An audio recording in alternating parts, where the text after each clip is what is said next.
welcome to an all-new episode of Conversations with Tony, and today's question is a good one. It comes from Matthew Borchers, and he wants to know, is it good or bad to use a ton of hashtags, or the same hashtags per post? So I have a revelation. Hashtags are slowly becoming extinct. Yes, it's true. If we rewind, hashtags were a way to index or categorize things on the internet. In the same way that a newspaper organizes content in the business, the sports, and the art section, there can be large categories, but then you can also get specific into verticals like the stock market, basketball and football, ooh, or opera, dance, and theater. So hashtags can be used in large categories or small specific things, but it is about sort of organizing and categorizing so that people can find what they're looking for. Now, let's rewind and look at when and how that they've been used in the past. The first is around specific topics or keywords, such as hashtag digital wellness. The second instance is around specific events, such as hashtag digital wellness challenge or hashtag Tony Awards. The third is around trends, such as the now dormant hashtag Tell Me Tony, or the evergreen and super popular hashtag TBT for our fun Throwback Thursday posts. Now, it is a little distracting to see a ton of hashtags, especially within the caption.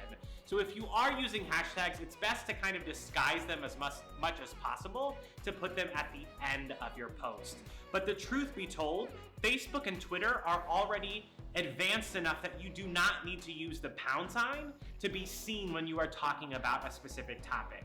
Now, if people are using the pound sign to be particular around a trend, it would be good to put that pound sign into your caption so that other people can find you with your particular content. So to get started, the best thing to do is to see what's trending. Is it Monday? Is it Monday motivation? But you can also look on the explore page of all of these social platforms to see what topics people are speaking about. In addition, you can look at your analytics and see what content your audience resonates with the most. It is good to create a pool or a list of 30 to 50 hashtags that revolve around you and the work you do, but be specific with every post. So for example, you wouldn't want to use hashtag boys dance too if you're not dancing in that photo or if you're not a boy.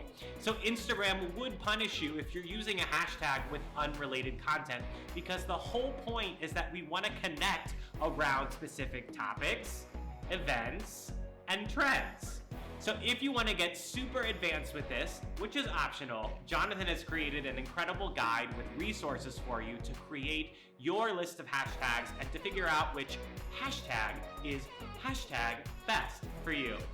Thank you so much for watching. If you have a question for me, slide into the DMs because I want to make the next one for you. I look forward to seeing you next week. See you later.